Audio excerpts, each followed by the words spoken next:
Good morning. I'm really honored to have the opportunity to share our story with you. So, this is me. And I've been with the studio 34 years, so been around for a long time. Just a little bit about us. We're celebrating our 50th anniversary this year, which is pretty cool. We have 250 talented professionals, and we have two offices, one in Toronto and a little wee office out in Halifax. So, we do architecture, we do interior design, and we do experiential graphic design. So I like to start off my talks, especially when I'm talking about business, with one of my favorite quotes that we not only need to think about the business of design, but we also need to consider the design of business.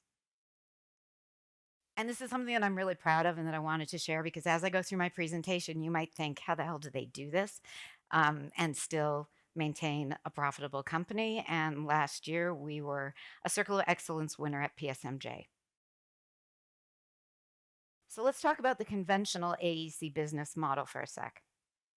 So usually that means that operational departments are overhead that crush your company. Turner Fleischer's business model is that operational departments actually are the foundation of our studio. So how did we build our foundation? So in 1990, when I started, and I hate saying that because I just feel so old, I had a finance and administration team. I was the finance and administration team, and there was about 12 studio members that I supported. By 2008, we were 60 studio members with a finance and administration team still supporting that. By 2012, we were 100 studio members with a finance and administration team supporting that. But there was a problem. And at 100 people, we had a lot of issues with communication and knowledge sharing. So we couldn't just yell things across the studio anymore and hope that people heard them. We knew that we needed to do something. So what was the solution? Creating an intranet, of course. So what I did was in 2012, I hired a contract software developer. And they created our first intranet platform, which was called the water cooler. And this is actually pretty cool because I hadn't looked at this in years. So this came out of the archive. But I think you'll see some things that you might recognize from synthesis through this little tour here. So on our water cooler, we had wiki pages, we had calendars, we had boardroom schedules, we had event posters, we had shout outs, we had posts in a feed, we had directories, and we had a search bar. And this was incredible. Until 2014, when our contract software developer flew off to Dubai. And we lost our intranet because we had nobody that could support the complexity of that development. So in 2014, I started my search for an intranet platform. And because, as Chris said, my bar was high and we had the water cooler and it served our purposes really well, nothing I was looking at would even come close to what I needed. But in 2015, I ended up at Autodesk University. And I ended up going to a talk by Dan from Mead and Hunt. And he shared their knowledge architecture synthesis platform. And I will never forget the moment sitting in that audience going like, oh my God, this is it. Exactly what I needed. So I came home and I called Chris Parsons. It's like, I need your platform. And Chris had some sad news to share with me that I needed Deltek Vision. I didn't have Deltek Vision. What was I going to do? So of course, maybe a little tenacity in there, but I figured out a way to connect my software Clearview through Deltek Vision so that we could hit synthesis. And in 2017, we launched Newton. So in 8 months, we created 450 wiki pages to start off our first version of Newton. We had nothing really. We had some, old wiki pages from the water cooler, but this was really a deep dive into let's get everything we can up there as fast as we can. And in 2017, we launched Newton. Problem solved. End of story. Not so much. A new problem appeared, as happens always in business. So in 2016, we were now at 129 studio members. And what did that do? That actually started crushing our finance and admin department because it just was not set up to be able to provide the proper support for 129 studio members. So what was our solution now? We needed to create operational departments. So at this point in time, our finance and administration team was doing financial reporting and analysis. They were also doing recruitment. They were doing accounts receivable, technology oversight, general accounting, fee proposal preparation, liability insurance renewal, billing, TF Academy, BIM transformation oversight, full cycle accounting, financial planning, employee policy and handbook, social media, work shadowing, cash flow management, RFP preparation, compliance and taxation, payroll and benefits, and graphic standards and software integration. Clearly, that was not sustainable. So I want to bring software into all of this because you're going to see software plays a really important part in what we've created here.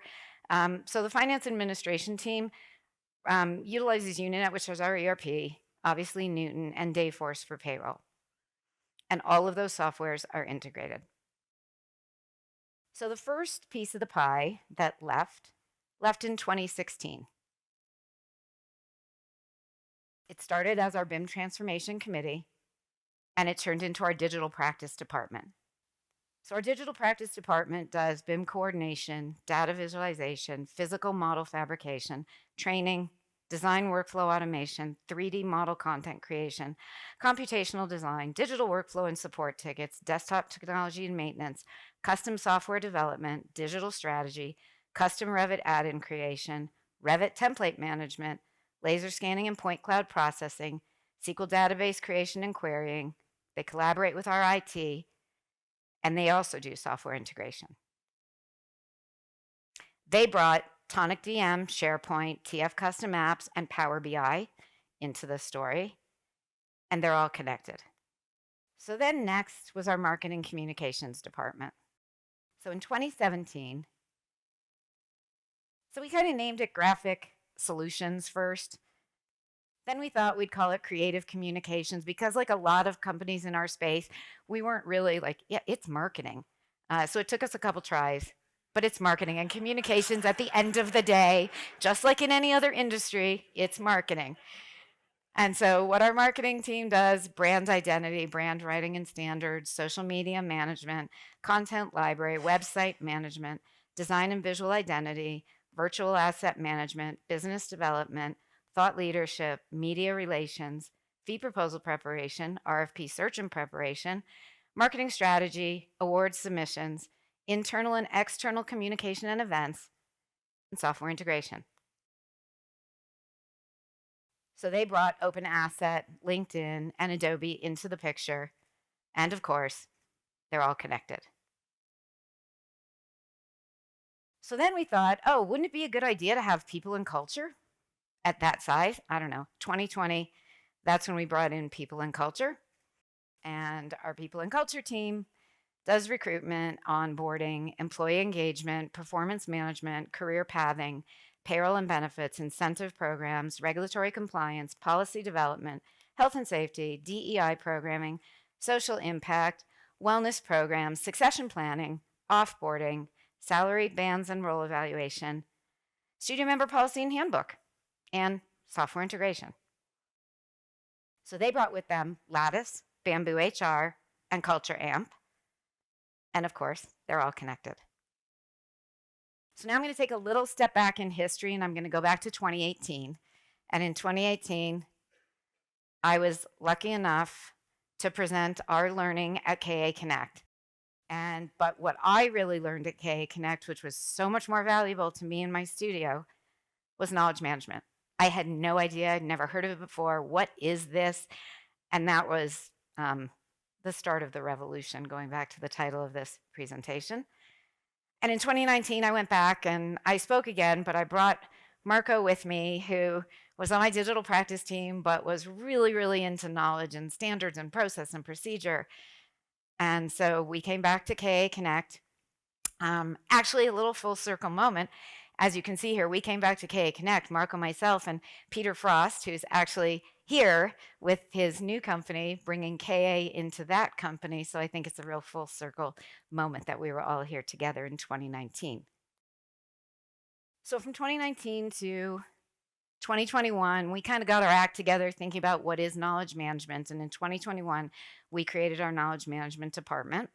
And so some of the things our knowledge management department does is knowledge capture and documentation, knowledge sharing and dissemination, Newton management, cross-departmental collaboration, data analysis and reporting, project retrospectives, process improvements, lessons learned, physical and digital library management, and software integration. So knowledge management actually integrates out with absolutely every software platform. So then in 2022, the last little piece of this pie had to come out, and that had to be learning and development. So learning and development, we had our academy, and it was a big thing, but it was still maintained by finance and admin. So we created a learning and development team, and their responsibilities are TF Academy management, teacher training and course preparation support, learning framework and strategy, technical skills and training, soft skills training, continuing education for professional licensure, e-learning content development, learning analytics, needs analysis and strategy, learning program development, and of course, software integration. But we had a little bit of an issue here because do they fit in people and culture? Well, learning and development definitely is related to people and culture. But wait a minute, do they sit in knowledge management? Because knowledge management is all about learning and development as well. We went back and forth until we finally decided they're living in knowledge management. So now we were left with the finance department. And voila, the finance department could now focus on only finance. So this is what we've created, this massive tangle of connections and webs and these departments. But really, when you think about it, it comes down to we've got our operational departments now that are providing the foundation for our designers. But in the middle here, it's all through software and software connections. And when you think about it, what is software? What's in software? What are we really actually talking about? We're actually talking about data and knowledge. And what do we do with data and knowledge? Well, we're connecting everybody through sharing data and knowledge. But then what are we doing with data and knowledge and all of those connections if we start to really think about that? We're creating workflow efficiencies. So I want to take a little time and dive into some of the cool stuff that our operational departments are doing. They're all working together, but I want to dive into knowledge management and digital practice to show you some examples of what you can do when you have teams like this to create workflow efficiencies so that your designers and your professionals can really take their time and focus on their area of expertise. So let's start with knowledge management. And I just want to introduce the team first so you can just kind of get an idea of what the team looks like at this point in time that's working on all this cool stuff. So we have Marco, our Director of Knowledge Management. Raise your hand. There he is. We have Kayla, who's next to Marco, who is our Knowledge Management Specialist. Tara's our Knowledge Management Coordinator. Reza's our Product Coordinator. Nihar is our Manager of Learning and Development. And Sue is our Learning and Development Coordinator. So we're going to do a few before and afters. So how did we used to do things and how are we able to do things now? So on-demand learning, this is what it used to look like. Walk up to somebody's desk, bring them your problem. They would tell you what to do. You'd walk away. You'd have that knowledge in your head, so you might have learned something. But what if the person sitting next to you had that exact same question and you didn't know that and you weren't able to find out the answer? So one of the things we've done now is we have an on-demand learning on Newton called our eTutor library. And our eTutor library is there's short video snippets across many, many different topics. So they could be platform related, so they could be Revit related or Bluebeam related, or they could be process related, so it could be billing, or it could be Outlook, or it could be Zoom. and they're all categorized, and you can search them. You can pick the software and it'll take you right to that, all of the learning that is about that topic. You can pick it by category. So these are constantly updated. They come from internal events that we have, like tech talks, so they'll pull little bits of those out, or they just come from people asking questions and our team thinking, oh, let's create an eTutor for that. I'm going to talk a little bit about the Academy just to give a history for people that don't know about it, because I'm super proud of it. It started in 2015. We are now in our 27th term in 2024. 2024 looked like this. We offered 25 courses, 14 workshops, 55 practice electives, 26 wellness electives, for a total of 119 learning opportunities, which created 316 individual sessions of learning in 2024. Kind of crazy. So some of the efficiencies that we've been able to bring to TF Academy through all of these integrations with all of these amazing departments, and some of these examples are going to be really simple things that you don't even think about. How could we do this better? So registration. So we've got 250 people registering for all of these things at the same time. We used to use a Google form. Then we'd pull that all out into an Excel spreadsheet. And then we'd create wiki pages on Newton where you would have to go and open up each course to see if your name was on the course selection. So it took a little bit of time to process all of that. Now our registration is through a Microsoft form. So everybody just goes through and they go through and they click through all of the opportunities that are being offered. Yes, I want to take it. No, I don't. Yes, I want to. No, I don't. And then they hit submit. That goes into a massive Excel spreadsheet. And then that's displayed in a Power BI dashboard on Newton. So as soon as the course lists are out, you go on Newton, you go into Power BI, you can search by your name, and you'll see exactly everything that you signed up for. The instructors can go on and quickly see who's in my classes, so they get an idea of who they're going to be teaching to that semester, and it's available for everybody to use. So TF Academy feedback, we're big on feedback. So the teachers need to get feedback to know, hey, how'd that go? What can I do better? How can I improve my class? So before, it was a fillable PDF. It was emailed out, emailed back. A Microsoft Word document was created with all the feedback, and then that was shared with the instructors, and it was reviewed with the instructors. So now we have a Microsoft form, and everybody gets sent the link, and you fill in the Microsoft form, you answer some questions. There's a spot where you can also fill in some commentary, and then you hit submit. And then, of course, there's a Power BI dashboard that each instructor gets access to, and it's reviewed with our learning and development team. And you go through all of the feedback. And, you know, architects are visual people. So anything we can put in a Power BI dashboard and be easier to digest for them is going to be more impactful. TF Academy continuing education certificates. So a lot of our courses give our studio members continuing education for their licensure and certification. So again, before it was a fillable PDF, and when those PDFs were filled out, they were files that were shared on a server, and every studio member had to go grab their certificate and do whatever they needed to do with it. So now we have an InDesign file that is filled out. We have a TF custom app that pulls information from our SQL database that auto-generates the certificates. And then they're uploaded to Bamboo HR in everybody's training folder. And so they're easily accessible and they're stored there and nobody's moving them around anywhere. So that was some of the cool things that the Knowledge Management Department has been working on. Now I want to show you some of the things that our Digital Practice Department has been working on. Before I tell you that, I want to introduce our Digital Practice Department because I am absolutely so proud of them as well. It's going to take me a little while because there's a few of them, so bear with me. There's Brent, our CTO. Artem is our manager of digital practice. Rocky is our digital practice lead. Maurizio is a senior digital practice specialist. Serjana is a senior digital practice specialist. Descartes is a digital practice specialist.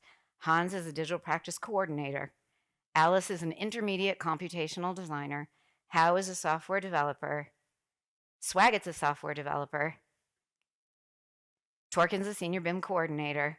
Risha's an intermediate BIM coordinator. Gideon's a BIM coordinator. And Brad's our facilities manager. And what I like to share about this team, and again, it's weird, I'm the CFO, but I'm really proud of this, they're only 10% billable. So what are they doing in the other 90% of their time? Let's take a look. So here's 4 things that they've been working on, and I'm going to take you in and show you a little bit about these 4 things. There could have been 20, but Chris kept reminding me of the time that I had and what I could share with you. So user-defined fields. So before, we had a bunch of department trackers. I'm sure you guys all have Excel trackers embedded throughout your organizations. We had a lot. And project coordinators, project managers, job captains, managers, associates, principals, everybody had their hands in these trackers. So you can imagine the amount of time that data was entered and re-entered and re-entered and re-entered, and was it correct? Wasn't it? We had some standard project fields in Intranet that, gave us basic project information and project types and project dates, and that was entered by project accountants. But now what we've created is a single source of truth. And we knew that this is where we had to get to in order to eliminate all of that duplication in entry and time wastage of people doing everything differently. And so we've utilized user-defined fields in Intranet to create that single source of truth. So there's 4 types of user-defined fields that we use. There's a checkbox, pretty simple. A text box. There's drop-down lists. And there's tables. So we have different types of user-defined fields. So we have invoicing user-defined fields, and that's project accountant's responsibility to update. We have marketing UDFs, and that's the marketing and communications department's responsibility to update and maintain. And then we have 2 really uniquely named UDFs, project details 1 and project details 2. There's a lot of project details, and the responsibility for entering those UDFs are the project coordinators. We also have risk management UDFs, and the project coordinators are also responsible for entering those. So you might wonder, okay, what are examples of UDFs in these sections? So in invoicing, there's invoice detail UDFs.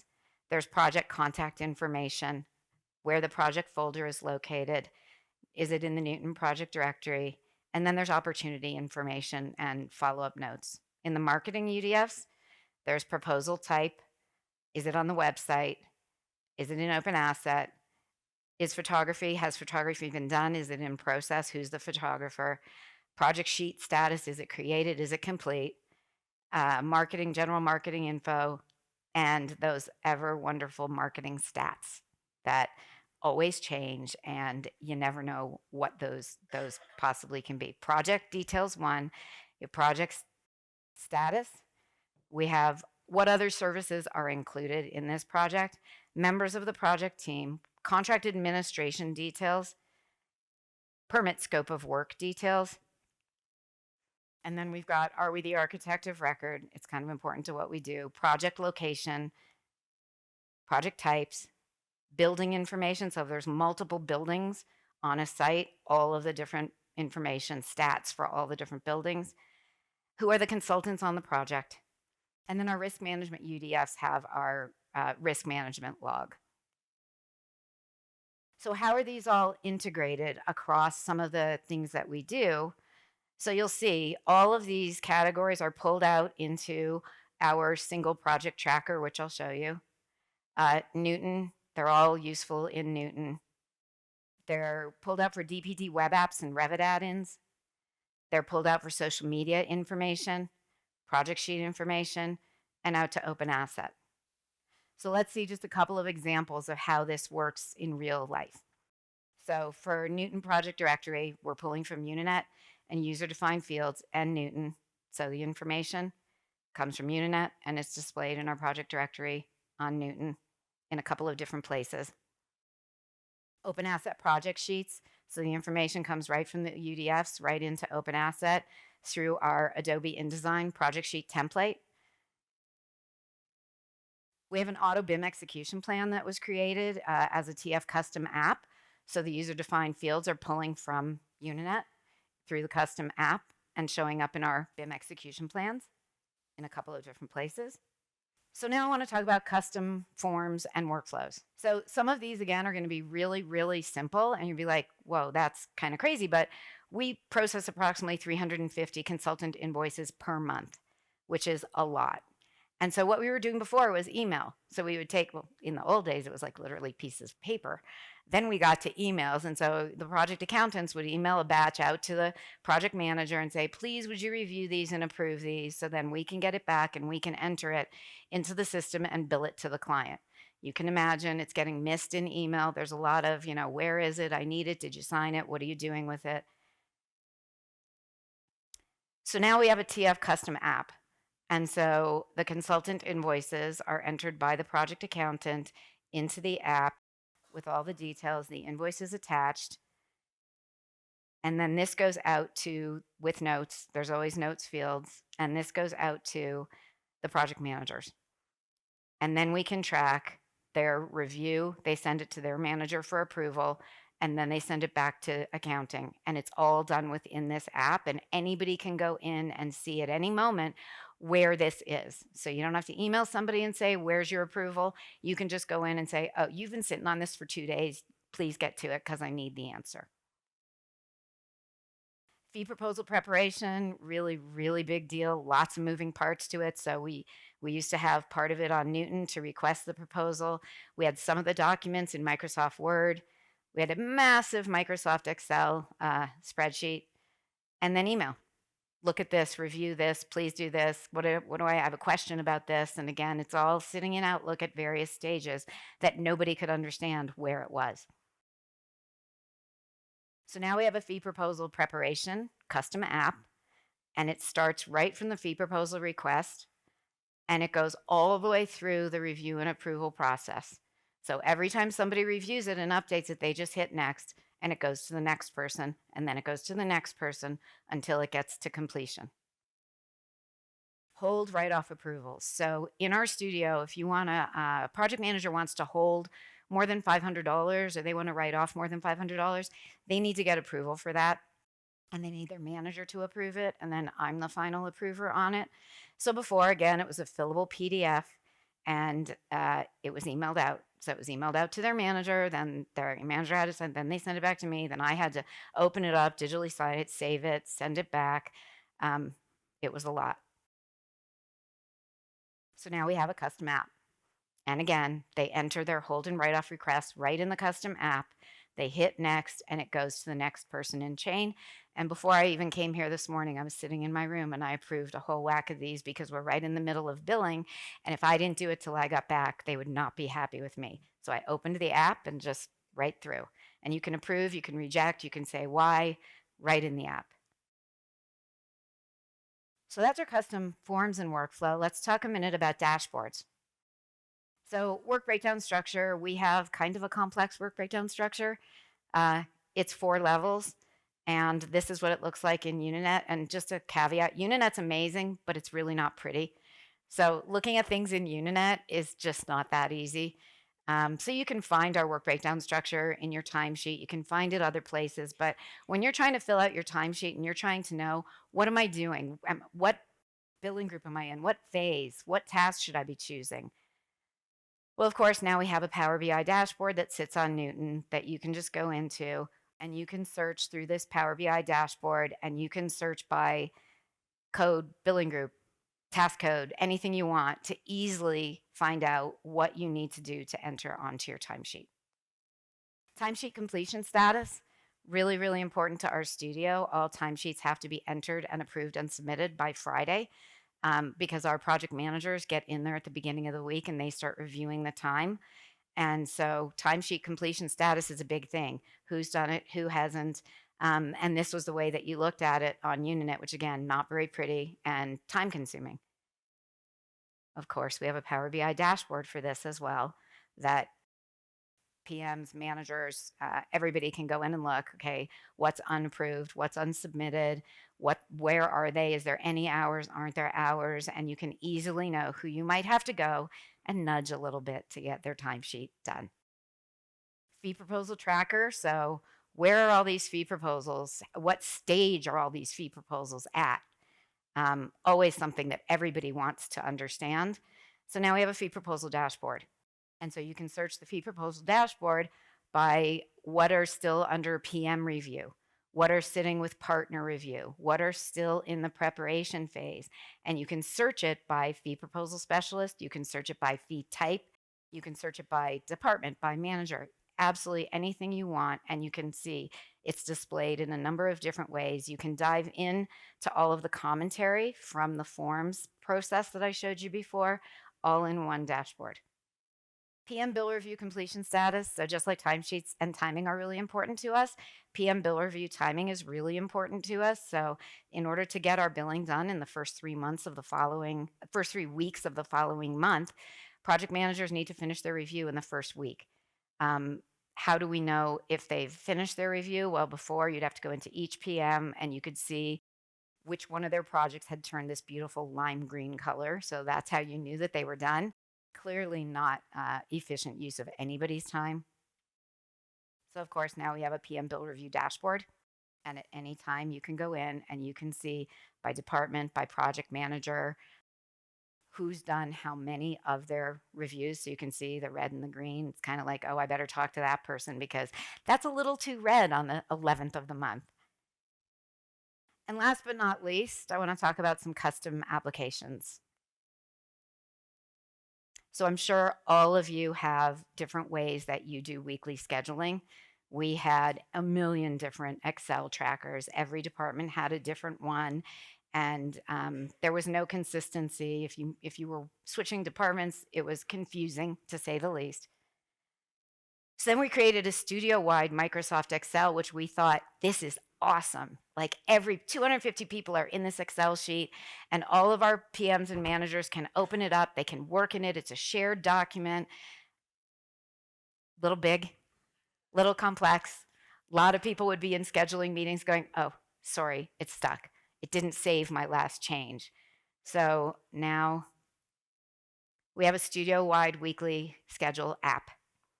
And so it's simple to use, easy to understand. Everybody can go in, they can enter the time, they can enter comments. All of the different types of time are in there. Each person can go in and check off their name and see what they're scheduled for the coming week. And everybody in the studio is using the same app all together at all times, and it works. So department project trackers, talked a little bit about it before, but this was the bane of our existence. Every department, every team, even clients had different trackers that were set up differently, that were tracking different things. And again, if you worked on projects from one team to another, one department to another, you had to get used to, oh, they're looking at it like this. But the last project I worked on looked at it like this. So a lot of uptake in time and a lot of time to maintain it. So this is our studio-wide project tracker. Our digital team went and met with everybody and said, okay, explain to me every field, every column, every use for all of your trackers. And they wrote it all down, noted it all, and they created a studio-wide project tracker. And it's pulling from all of those UDFs that I showed you that we're creating in Uninet. So again, it's a single source of truth. And because it's a single source of truth, and because entering the data into those fields is actually written in role description. So if you read our project coordinator role description, you will see UDF data entry and maintenance as part of their role description. And this is a work in progress. So we are hoping by fall to get this rolled out to the entire studio. And it's going to be a game changer because as soon as this goes out, all of those Excel spreadsheets will be retired and gone, and we won't see them again. So, what have we learned? We've learned clearly that operational departments are the foundation of our studio. We've also learned that they create workflow efficiencies that save designers time so that they can focus on architecture, interior design, and experiential graphic design. Thank you. And that was 9 minutes and 24 seconds left.